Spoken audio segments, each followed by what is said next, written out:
Menarik berjudul Marxisme yang terlewat ya, yang terbit tanggal 7 Januari. Esai ini esai yang lumayan menarik ya, dan bagi saya pribadi sangat menarik. Judulnya Marxisme, ditulis oleh Ariel Heryanto, seorang profesor emeritus ahli tentang budaya pop ya. Marxisme tak perlu dikeramatkan. Zaman emas Marxisme sudah lewat sebagai ilham gerakan politik. Sebagai salah satu teori klasik, pokok-pokok wawasannya wajib dikenal siapapun yang menekuni ilmu sosial budaya. Sulit dicerna akal sehat mengapa sebuah paham dianggap mengancam sebuah negara. Ini kayak di Indonesia ya. Apalagi jika itu paham seperti Marxisme. Terlebih aneh jika dalih yang dipakai untuk melarangnya paham itu dianggap bertentangan dengan Pancasila. Aneh tapi nyata, itu bernama Kitab Undang-Undang Hukum Pidana. Marxisme sudah hadir di tanah jajahan Hindia Belanda sebelum wilayah ini disebut Indonesia. Bersama isme-isme lain, Marxisme mendorong perjuangan kemerdekaan RI sebelum lahirnya Pancasila. Berkat ditetapkannya Pancasila sebagai dasar negara 1945, bangsa majmuk ini bisa bersatu, merdeka, dan saling bertoleransi dalam perbedaan ideologi, paham, dan isme. Ide bahwa Marxisme bertentangan dengan Pancasila dikarang Orde Baru pertengahan tahun 1960-an. 2 dekade kemudian, Islamisme dianggap ancaman bagi Pancasila. Pantas dalam KUHP yang baru, selain Marxisme, disebut ada paham-paham lain yang dianggap menentang Pancasila. Jadi, semakin sulit membedakan pemerintahan masa kini dari rezim Orde Baru. Yang dianggap KUHP bukan hanya penyebar paham yang menentang Pancasila, melainkan juga penyebar kabar bohong. Ironis jika KUHP ini disusun berdasarkan kabar bohong Orde Baru dan tidak sesuai Pancasila yang semula memperkuat keutuhan bangsa dan toleransi. Pancasila dibajak Orde Baru sebagai senjata politik untuk menjaga lawan politik dan menjaga kekuasaan Presiden Soekarno. Sejak itu fungsi Pancasila bertolak belakang dengan Pancasila sebagai dasar negara 45. Sejak itu istilah anti Pancasila terhambur berpuluh tahun dan korbannya bertumbangan di mana-mana. Soekarno bukan hanya proklamator kemerdekaan dan presiden pertama RI, ia juga penggemar berat Marxisme.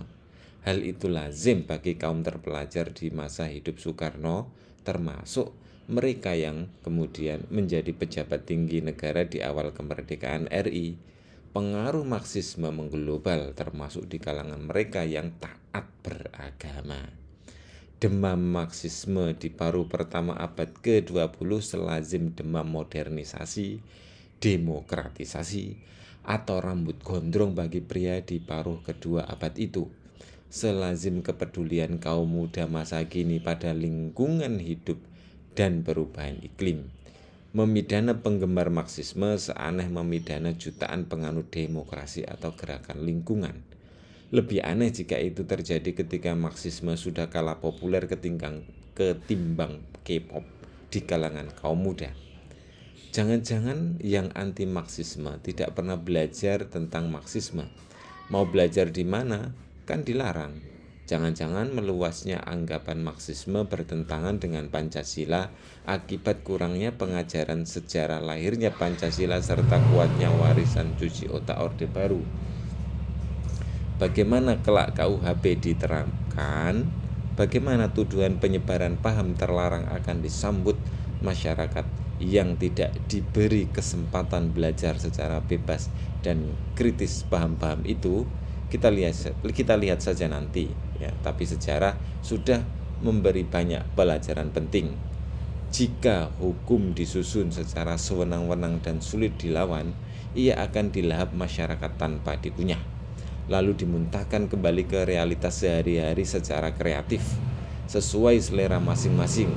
Hasilnya penuh kejutan dan kocak, sulit dijelaskan dengan Marxisme, apalagi dengan ilmu hukum. Berikut ini beberapa contohnya. Di masa Orde Baru, berkat beasiswa studi di luar negeri, saya bisa membeli buku-buku Marxisme. Seusai studi, buku-buku itu saya kirim pulang ke tanah air lewat pos. Semua lolos. Yang disita petugas imigrasi adalah novel berjudul Ateis karya Ardiat Kamiharja atau Ardiat Kartamiharja. Penerbitnya pemerintah RI, majikan si petugas. Buku itu sudah dicetak 13 kali. Dijual di toko-toko dan dibahas di kelas-kelas SMA. Isinya anti komunis. Pendahulu Badan Intelijen Negara disebut Badan Koordinasi Intelijen (BAKIN). Sewaktu dipimpin Letjen Sutopo Yuwono, ia berkisah rahasia dapurnya. Sebagai intel, kita mengarang isu yang kemudian kita lemparkan entah di pers cetak, radio, atau televisi. Kita bikin seolah-olah cerita ini beneran. Biasanya setelah dilemparkan, orang akan membahas dan cenderung menambah-nambah. Akhirnya isu tadi kan kembali menjadi laporan. Nah, lucunya dari laporan yang kembali itu kita sendiri percaya bahwa itu beneran. Bahkan ketakutan sendiri dan berpikir jangan-jangan isu tadi memang benar. Awal tahun 1990-an, anak saya termasuk generasi yang diwajibkan menonton film pengkhianatan G30S PKI.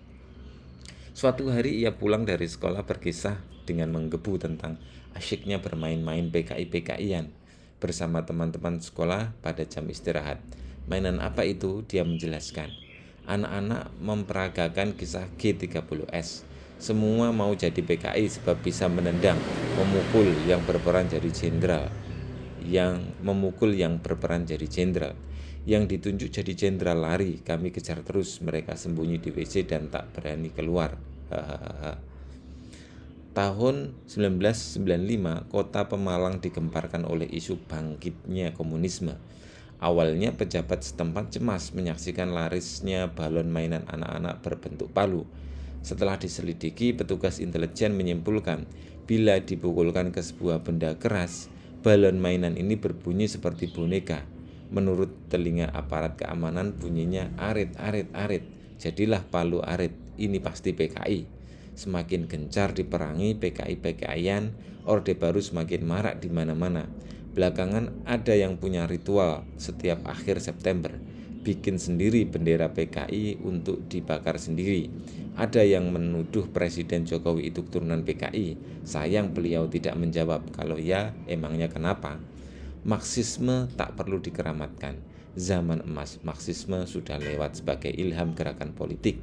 Dalam forum akademik, paham itu tidak lagi sepopuler dulu, tetapi sebagai salah satu teori klasik, pokok-pokok wawasannya wajib dikenal siapapun yang menekuni ilmu sosial budaya.